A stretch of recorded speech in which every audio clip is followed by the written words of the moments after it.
So let's talk about, there are assertions that Iran may be behind these drones. The Pentagon denies that. We just heard from John Kirby. They're saying there's no evidence of foreign-based involvement.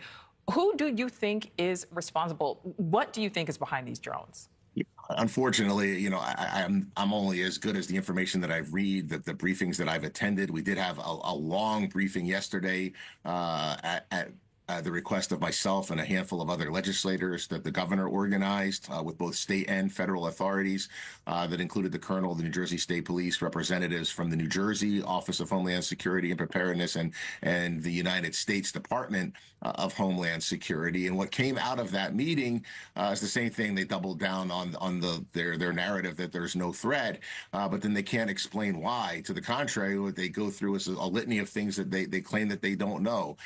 They know that they can't track them. They know that they don't emit a signal. They know that they can't see them when they turn their lights out. They know that they vary in size from a foot or so in circumference to as much as 10 feet.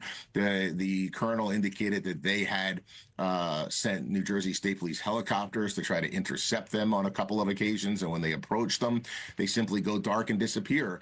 They also indicated that they don't know where they come from. They don't know where they go to.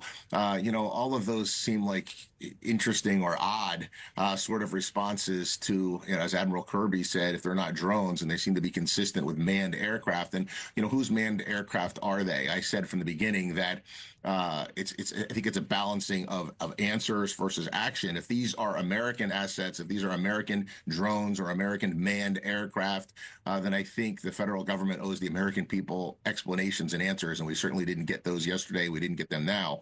And if they're not ours, then they owe us action. There are obligations to protect and preserve the common defense. So I still think there are a lot of questions that remain unanswered and a lot of things that need to be done. But I don't know that Admiral Kirby did much to help the cause a few minutes ago. Well, and something that you mentioned there, the fact there are so many unanswered questions. So, but officials are saying, hey, there's no danger to the public. How can we be sure of that?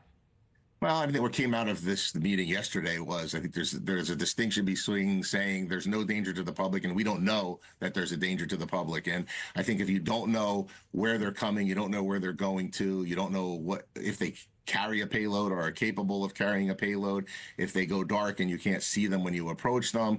That doesn't necessarily mean that there's no threat. To me, it just means that we don't know whether there is or what it might be.